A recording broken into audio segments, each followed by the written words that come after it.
All right. Well, this is the last session, and we are running late, unfortunately, and I could spend about 6 hours speaking with Humberto, but I will spare you that long conversation. And instead, we've got 45 minutes with hopefully some time to get some questions from you guys. But this panel, our last one, is entitled A Family Affair. And most of you, all of you, I would imagine, know exactly the extent of how much Humberto and his co-creative director, Carol Lim, have done in their incredible careers. We've got some pictures that we're going to be slowly being clicked through behind, and there's lots to talk about each one of them. But I'm going to first actually ask a question as pictures go through, so hopefully you don't get too distracted. So listen to us while gorgeous pictures are going on in the background. But I would define Humberto and Carol really as the king and queen of collaboration. Ever since founding Opening Ceremony, which was sort of embedded, collaboration was embedded in that business and that brand from the get-go. When you both became creative directors at Kenzo, you really revolutionized that brand with the kind of collaborations that you did, the family of contributors that you brought on board to the brand. His kind of extended family, if you will, include people like Spike Jonze, Solange, Chloe Sevigny, Jessica Alba. The list kind of goes on. And I guess the first question would be, how do you choose the people you collaborate with? I mean, I think that collaboration is something that Carol and I have really made a part of our business from the beginning. And it's about choosing and telling the right stories with the right people. And I think one of the things that we always talk about is, you know, these are conversations we're having with people, and we want to make sure that in these conversations, in these projects that we work on, that you really get a sense of the people behind it. I think a lot of times when you see, you know, there are times when collaborations, you don't see the best work of the director, you don't see the best work of the celebrity or the musician. And I think for us, the takeaway is always making sure that the people that we're working with, that they are very proud of the output and the work, and that they almost kind of see it as, you know, a part of their portfolio of work, and that it's not just a, you know, when Spike does the perfume commercial, that it's a film that is a part of his body of work rather than a work for hire. It's not just a commercial. Exactly. Yeah, which has been in the past seen as something dirty, but this is something where actually the collaboration itself, the partnership is celebrated, and the work itself stands alone. Yeah, and I think that we approach things by being very open to ideas, very open to, really open to how whatever we work on can form. So there isn't we don't come with preconceived ideas. You know, we want you to do this, and this is how we want it to be done. We keep it very loose and open, and the conversation is very fluid. And I think that's what allows for really strong work. I think that freedom is really apparent, and we're going to come to some of the projects that you've done, some of the collaborations where I think that freedom of brief, a very open-ended conversation is sort of apparent in what comes out, because they're always incredibly surprising and really wonderful and engaging. But I just went to their opening ceremony website recently, a couple days ago, and just on the collaborations page, I'm just going to read you really quickly the list of collaborations. So there's Angels in America by OC and Andrew Garfield, Birkenstock for opening ceremony, Buffalo, London, Columbia, Dickies 1922, Disney, Garbage Pail Kids, Gitman Brothers for opening ceremony, Harding Lane, Hennessy, OC Cotton, OC Ladyland, OC Marmot, OC Rains, and Vans for OC. And that's just last week. What are the levels of involvement for each of these collaborations? Are they very easy, and therefore you can do many. I would imagine that they actually take up a lot of time and thought and trust. They each take up actually a lot of time. I mean, I think that, what starts off is the product first, and I think in very much like everything we do, we always like to see everything through to the end. So, we work on the product, and then we work on the marketing, we work on the visuals, we work on the, how everything else gets released.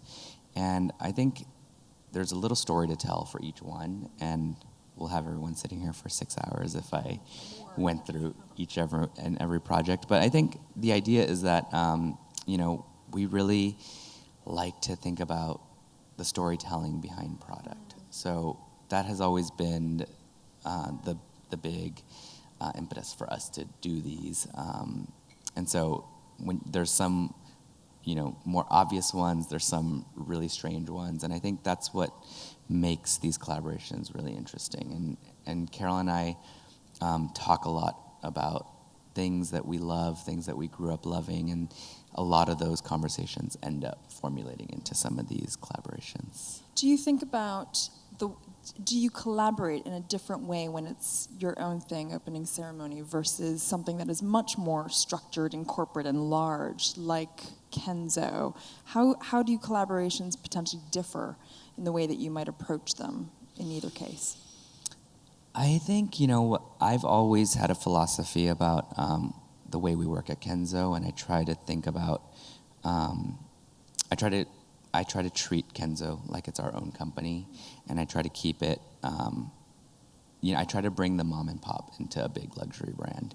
And I think that to me feels like the most genuine thing that we can do for a big brand. So that's something that we constantly keep in mind. So these stories, these personal stories that we try to tell, we do the same at Kenzo. So we don't really differentiate between the two. I think there's very different personalities between Kenzo and opening ceremony. Kenzo, we're really telling the story of a almost 50-year-old brand of a Japanese designer who landed in Paris and really became the first Asian to create a luxury brand in Paris, and very influential in fact. And so for us, we're telling his story and bringing life to it, and working on collaborations that make sense for the story, working with heroes of ours that make sense. We have almost kind of embodied ourselves in what he would be like today if he were still at the house, and working with people like Ryuichi Sakamoto, and looking at past muses of his and bringing them back. And so really kind of giving the storytelling towards Kenzo. And opening ceremony, we're a little bit more, I would say, more fluid, and there's a lot more that we talk about. There's a lot of, whether it's political things or gender things that we think are interesting and right for the times. Opening ceremony is based in America, whereas Kenzo's based in Paris. So we try to give them each their own flavor. And with Kenzo, there's a legacy that you are sort of translating through. I mean, even a project like Memento, in which you create this incredibly both intimate and highly engaging kind of sometimes theatrical performances. One that I loved was when you brought over a dance troupe from Japan in a small theater in Paris. How did that sort of project and collaboration come about as an example? I mean, I think Kenzo's always been very generous. I think, he as a person has been very generous, and I think when you talk to anybody in Paris that knew of him and knew of the brand, they would say that he was very giving. And I think that sense of giving is something that we try to bring to the brand. So, there's times when, 7 years ago, we flew the bakers from Magnolia Cupcakes and made cupcakes for everybody. We flew the chef from Milk Bar and got her to make cookies for everybody. And, so we've always been trying to think about what we could give the audience as a experience. And it's funny because I think when we started off doing our shows as super experiential, we got a lot of flack for it because people were saying the experience is taking away from the clothes, and very early on we felt like if you want to look at the clothes, and if you're there and you're just focused on the shoes and the shirt, you can easily get that online. You're there, we're one of the 300 shows that you're seeing in a season. Yeah. And we're more interested in the experience and the memory that you take away. And so we are very conscious about how we deliver these experiences. And sometimes it's through food, sometimes it's through art. That particular one, we happened to see this small little dance troupe in Hiroshima, and bringing them and giving this really particular experience to the stage in Paris was a really special experience. And a lot of Japanese editors came, and they were like, "Oh my God, it's so exciting! I've never even seen that, and I'm from Japan." So yeah, I think it's giving people these experiences. And that's the thing. I think most of us sit through 312-minute fashion shows, and you do get fashion show fatigue, because that is natural, I think, when you see that many. But I think whenever I go in New York to an opening ceremony show, there's always something incredibly special happening. And one incredible example, and I don't know, Fed, if you can kind of click to the middle bit, where as editors and buyers, we were ushered to the back of the Lincoln Center. And one of your close collaborators, Spike Jonze, had directed this incredible play where all of us were sat in the backstage of one of the biggest stages at Lincoln Center, and had this incredible play that we got to watch, which was longer than 12 minutes, but so many of us completely kind of immersed ourselves, and I would have paid good money for that theater experience. But how did you even convince Spike to do something like that? There was actually no convincing. I mean, what's exciting is that was the Met Opera House, and it was actually Spike's first ever written play. And he really I said, "Oh, let's work on something." And he was trying to challenge me, and he was like, "I'll do a play for you." And I said, "Okay, let's do it." And he was like, "Are you serious?" And I said, "Yeah." And so that was really that I think shows, when we talk about collaborations, that shows, I think, the authenticity we try to bring to some of these collaborations. And he wrote a 45-minute script starring Catherine Keener, Elle Fanning, these amazing actors and actresses. He wrote this really hilarious story, and it's true. People didn't know where they were going. There was a secret location, and then all of a sudden the curtains open and you were sitting on the stage of the Met Opera House, and the backdrop was the seating. And obviously he's an incredible creative person, and so being able to work with your friends in this capacity and bringing these projects to life is super exciting. And I think we try to, think out of the box as much as we can, because we are also people who attend fashion shows and we see things, and there can be a monotony to the experience. And so at any point that we can almost kind of shove a wedge into it, we will.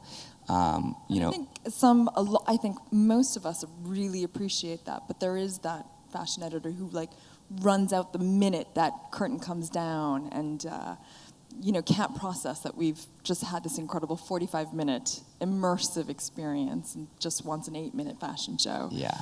But I think for the most part, that kind of experiential element that you've brought to the landscape is so incredibly important and so appreciated. Yeah, I think it's important to mark time. I think our experiences that we do, it's our way of marking time and our way of kind of being able, to say, "Oh, do you remember that show where the 50 luxury cars came out, and, there was this whole, kind of Asian racing, Fast and Furious moment." But, I think it's about marking time. So every one of the experiences when we think about the show, and, we had the show where people noticed that we casted 80 Asian models for our Kenzo show. And I think that marks a time and it marks a moment. And, I think it's very easily for clothing to kind of get blurred in time, but experiences you actually can remember. And then through that, you can jog into what the clothing looked like. No, that's a very beautiful sentiment that I think many fashion designers should really kind of take to heart, I think. Talking a little bit, you mentioned thinking out of the box, and I think thinking out of the box was key to the perfume commercial that you did with Spike Jonze for Kenzo. And when I Googled it again a couple days ago, it was starring Margot Qualley, who was a kind of young actress at the time. I'm sure most of you have seen it. It's her sort of dancing kind of with complete freedom in an opera house. And there was a 6-minute version of it. And that 6-minute version has racked up 20,506,491 views on the Kenzo YouTube channel alone. And it's won many, many awards. Adweek's 10 Best Ads of 2016, Epica Film Grand Prix, Titanium Cannes Lion Awards, of which there was 8, awards at Cannes. It was highly unconventional. I wish we had time to show it. If you haven't seen it, you can add to that 20 million hit rate. You should definitely see it. It was enjoyable. The music was all new music. I mean, that was thinking out of the box. I can't imagine it was an easy thing to convince sort of perfume corporate headquarters that this was the way to go. How do you convince, or how did that come about? What was that process like? I mean, it was our first perfume that Carol and I designed from scratch, and everything from the fragrance to the bottle. And I think, I think there's a lot of perfumes that come out every year, and we were very excited to really kind of challenge the idea of what a perfume launch could be. And, I think we were excited about the bottle, we were excited about the scent, we were excited about everything that the perfume had to offer. And when it came time to talking about the perfume, we wanted to, it's funny because Spike was like, "What are you working on?" And I said, "I'm working on a perfume right now, I'm working on a commercial."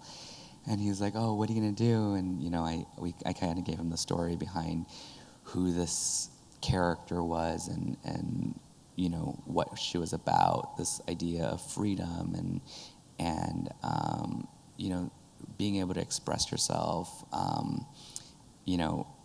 feel like a doer.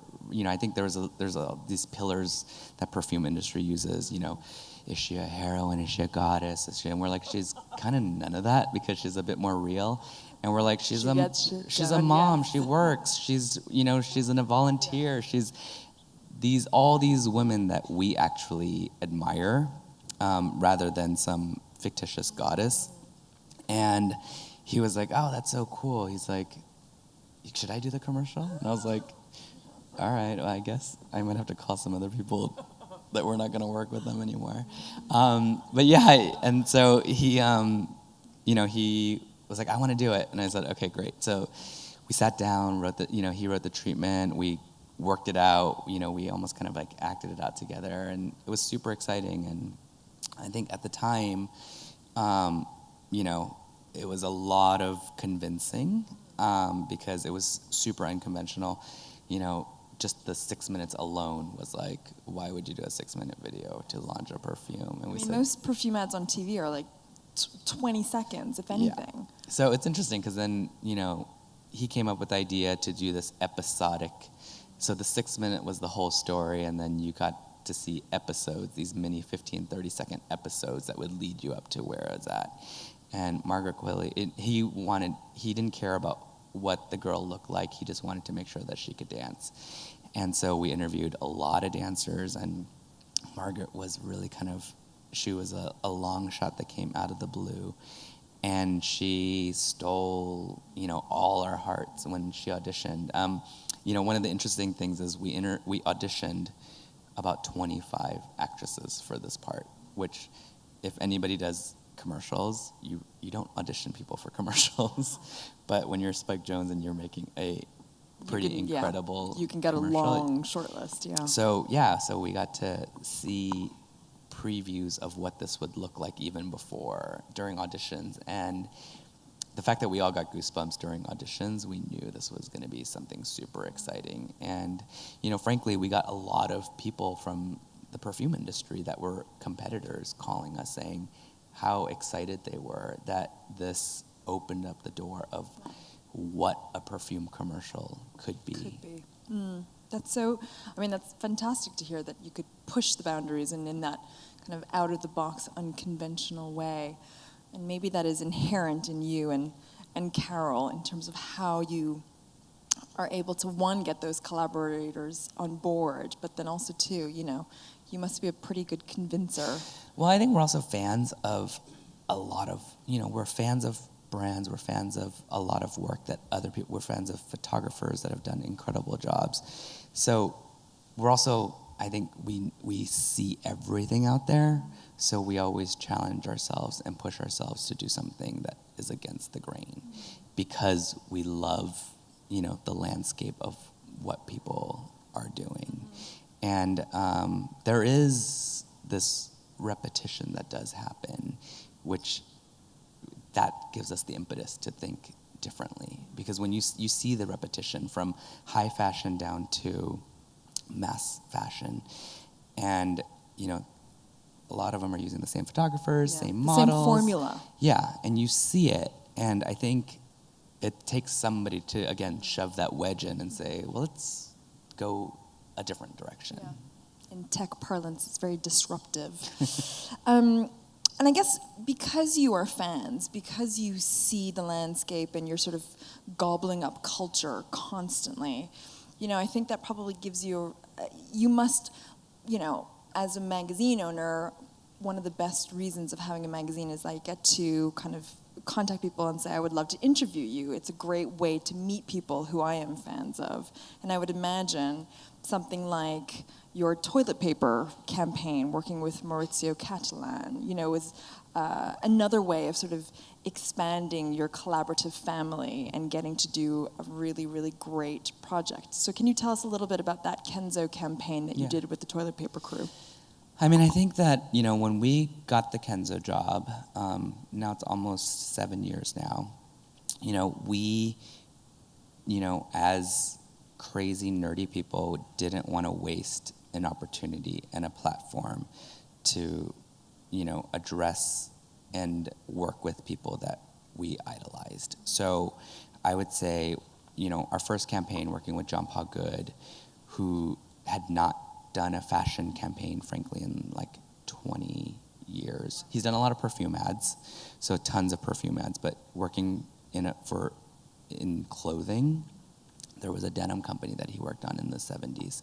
So he'd never really focused on the clothing. And so to do this with him was, really kind of, he and Kenzo Takata were friends, and they were supposed to work together at some point in the 80s, but they never did. So trying to kind of like puzzle these pieces together for that brand was super exciting. So, we did two ad campaigns with him, and to me, those were like super exciting. They really kind of, for him, I think he said that it reignited a certain energy for him that gave him a different, a different angle on how to work. So it's super exciting.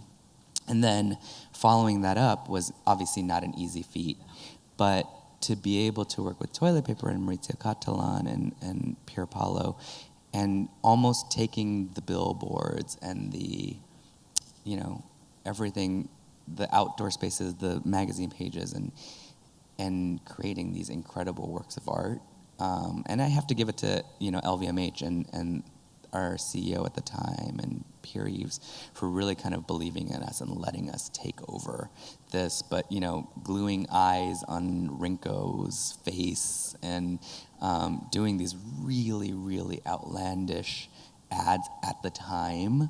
And you have to imagine this is like pre-Gucci, pre-anybody, but us doing this, on our own and creating these incredible pieces of artwork.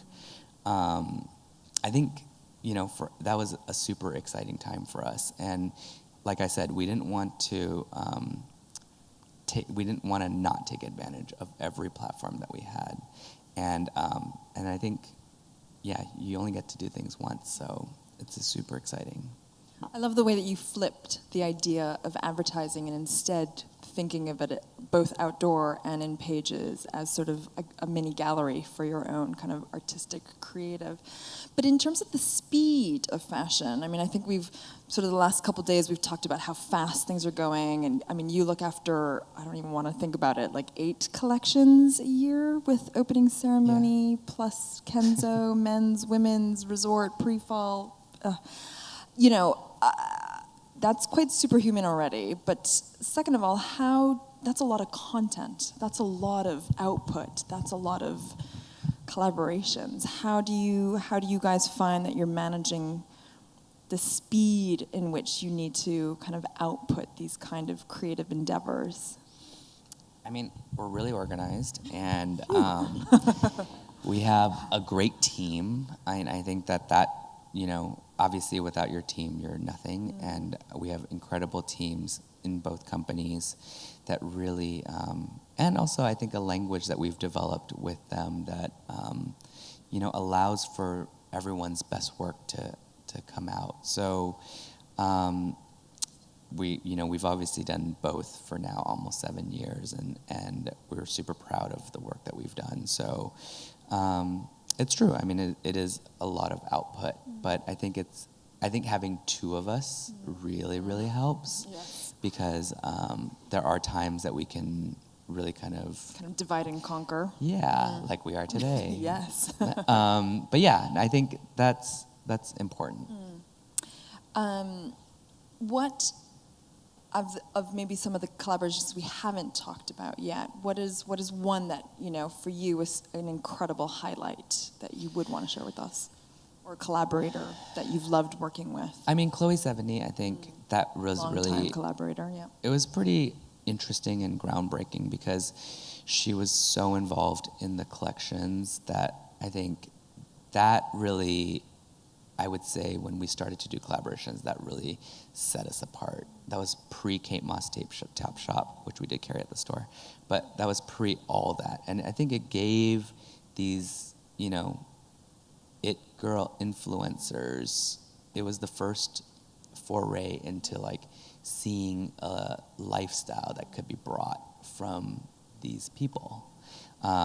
You know, nowadays there's, you know, I could list 20 people that do that. And so I think that was an interesting thing. And also I think when we worked with the Magritte Foundation and did, you know, what I like to call like these like triple threat collaborations where we did the Magritte Foundation with Manolo Blahnik, with Birkenstock, with Vans. And that to me was a really exciting collaboration because, you know, here we are with this like prestigious artist, the Magritte Foundation, and doing this as opening ceremony almost 10 years ago. And this is pre, you know, even like the Jeff Koons and all that. And being able to do that, I think, was a really exciting thing. And I could go on, but...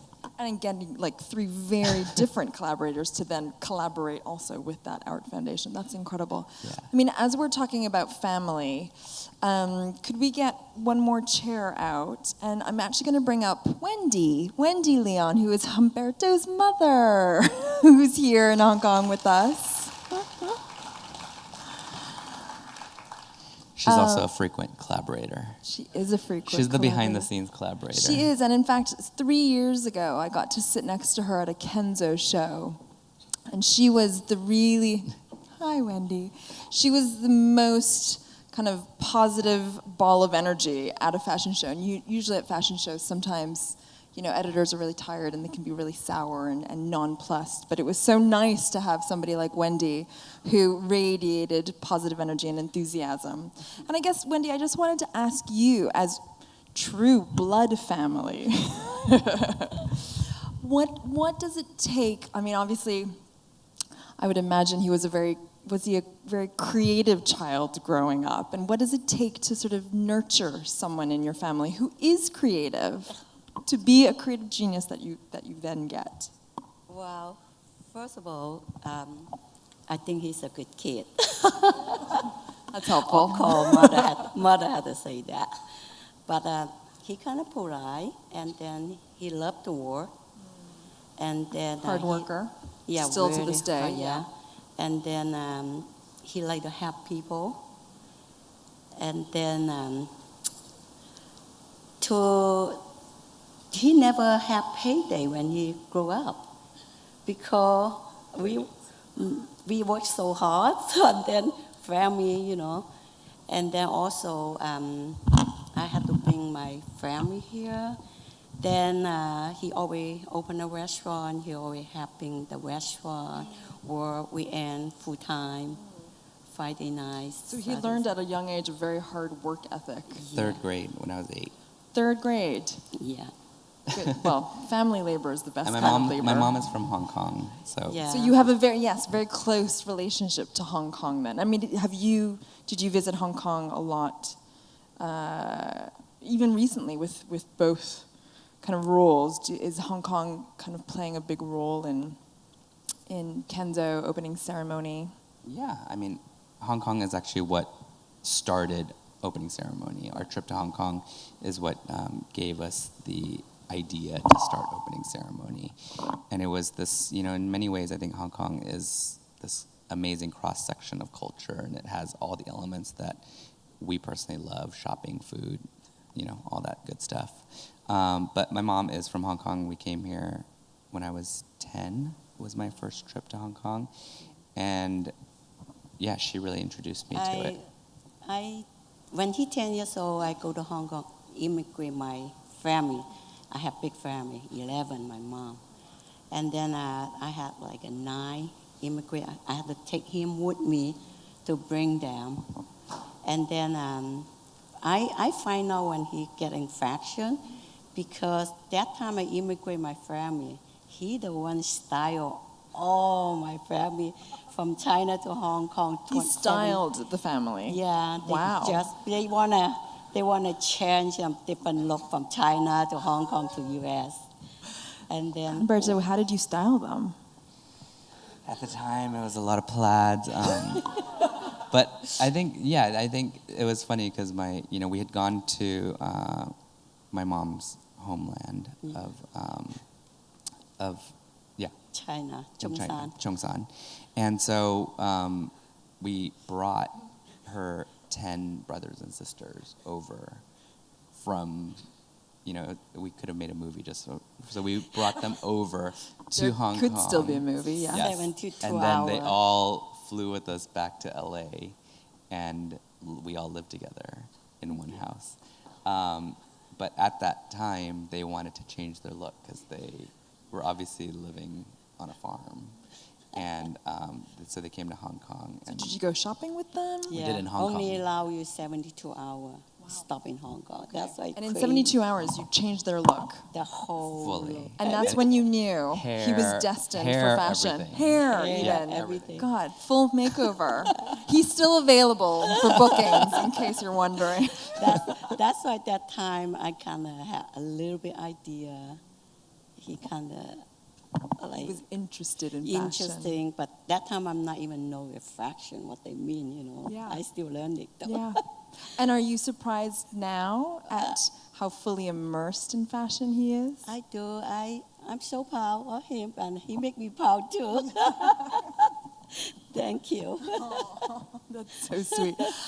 That is, I think from that, actually, I'm going to open it up to the audience because there's lots of questions here, actually. Oh, really? Okay. There is, yes.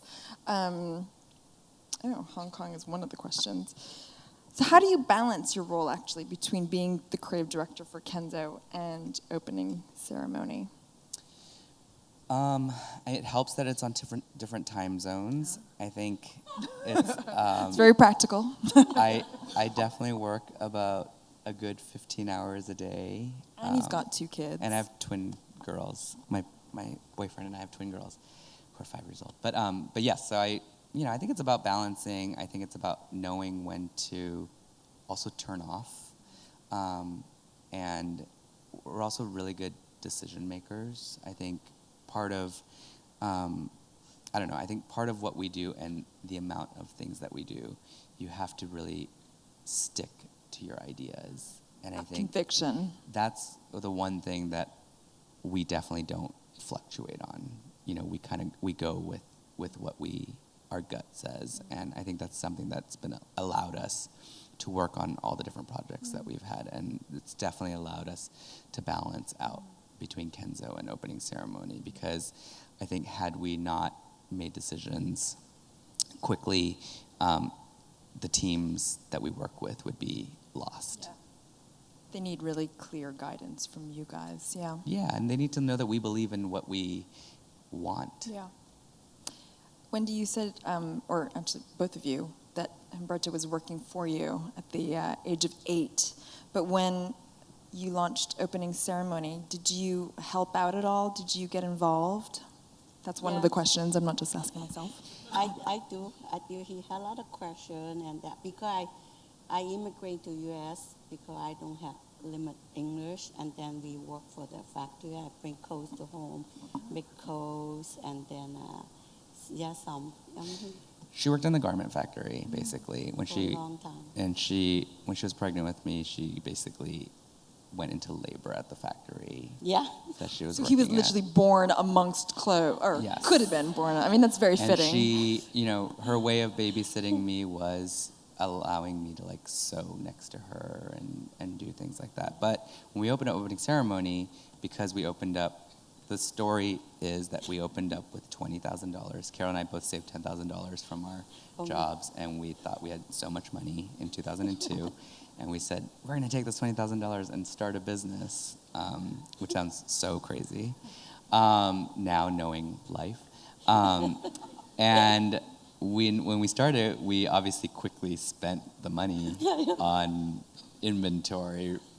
That $20,000 got stretched because we paid rent, bought inventory, remodeled. We did a lot of things. Obviously, a lot of favors were pulled in. 3 employees. And the two of us were the first employees, and Carol and I. And then my mom, we were like, oh my God, we need more merchandise. So I was like, Mom, you gotta she was like really into knitting, and she can sew and everything. She could basically make anybody's outfit in this room just by sight, and even a sweater. And so she was knitting, so she knit a ton of scarves and a ton of sweaters, and we were like going through some crazy, I was like, do this, and she was like, that sounds crazy, and I was like, just do it. And so you were creative directing your mom. I was, and she was like, where's the body to those arms? I was like, don't worry about it, just make it. I was like, it's a scarf, and she was like, okay. So she was game for any of it, and she made a lot of clothing. And till this day, she oversees all the alterations during our fashion shows. That is incredible. That is so she is embedded. Very much a part of it. Yeah. Not to say that she also starred in my last ad campaign, the movie that we made. Which was autobiographical-ish. Somewhat, Semi-biographical. ish. But she had a role in it, so she's had her role. Did you enjoy it? Yeah, I do. Have fun with Spy Joan. She was also in her. She was also in her. You were in her. With I'm gonna have to Joan. rewatch that. Interesting. Her and Joaquin had a big scene together. Oh, goodness. I mean. She's in IMDb. She has her own. Okay, yeah. Where's He's that a nice guy. union card? I have another question here. How do you stay curious and find new inspirations? I mean, I think the cool thing is you could really find inspiration, anywhere, at a grocery store, at a gallery, watching a movie. I think there's different, just meeting people. I think that, we're just curious people. I think I'm always constantly wanting to hear about people and where they're from and, what their backgrounds are. And there's so much. I think between Carol and I, we talk a lot about life and, the minute we had kids, that opened up a whole nother dialogue. And, I think we're constantly just absorbing culture. So for us, I think there's ideas for another 30 years. That's amazing. We look forward to seeing those. I actually have a question. Is there, knowing what you know now, is there anything that you wish you had known when you had those $20,000 to start up with OC? I'm actually so glad I don't know.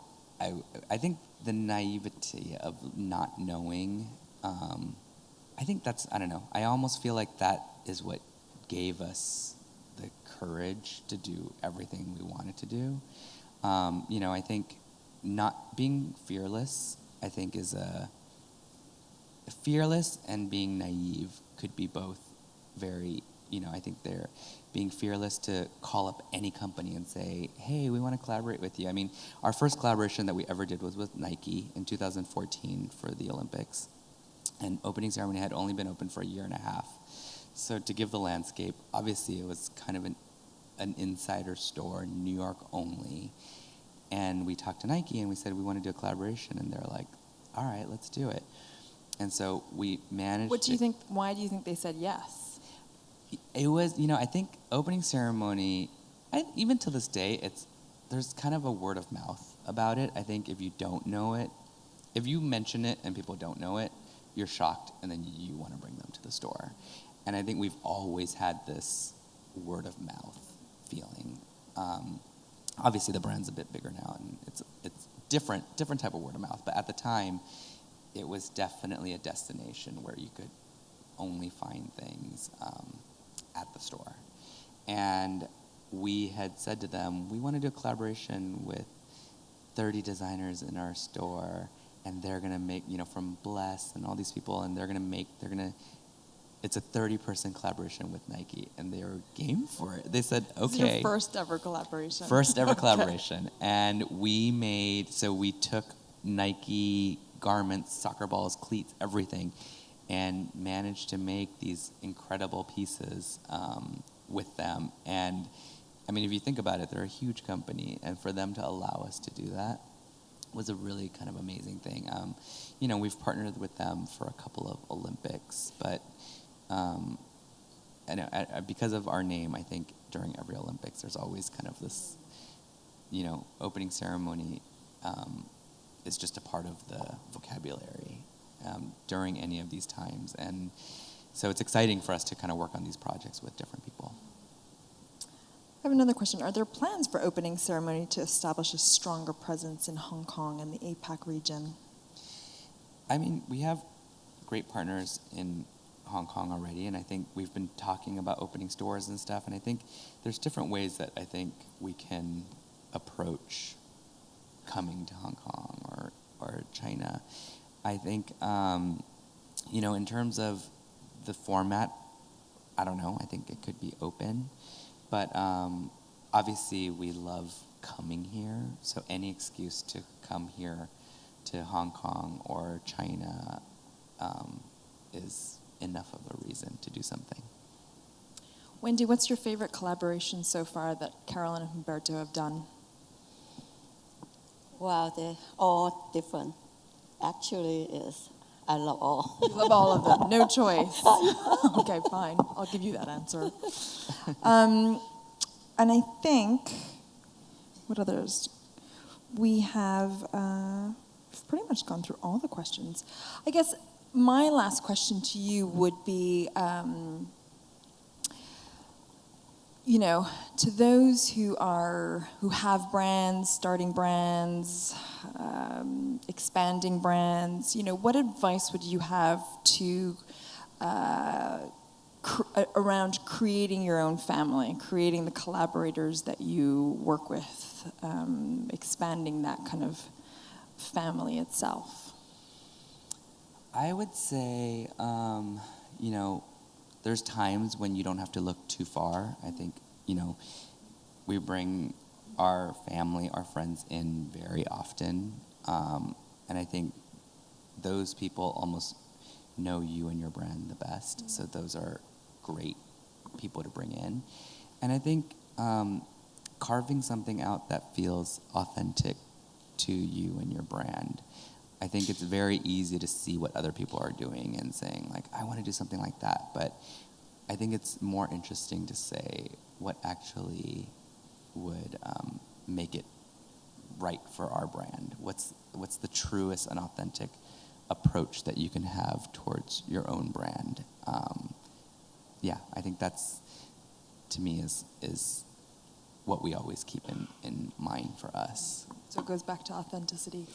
Wendy, I think we need to have a reissue of your scarves, so I hope we get to buy those at one point soon. Sure. And thank you, Humberto, for being with us as our closing panel and for all of your amazing insight. And we look forward to more incredible collaborations. And thank you all for sticking with us and for joining us. Fashion Asia Conference 2018, done. Thank you.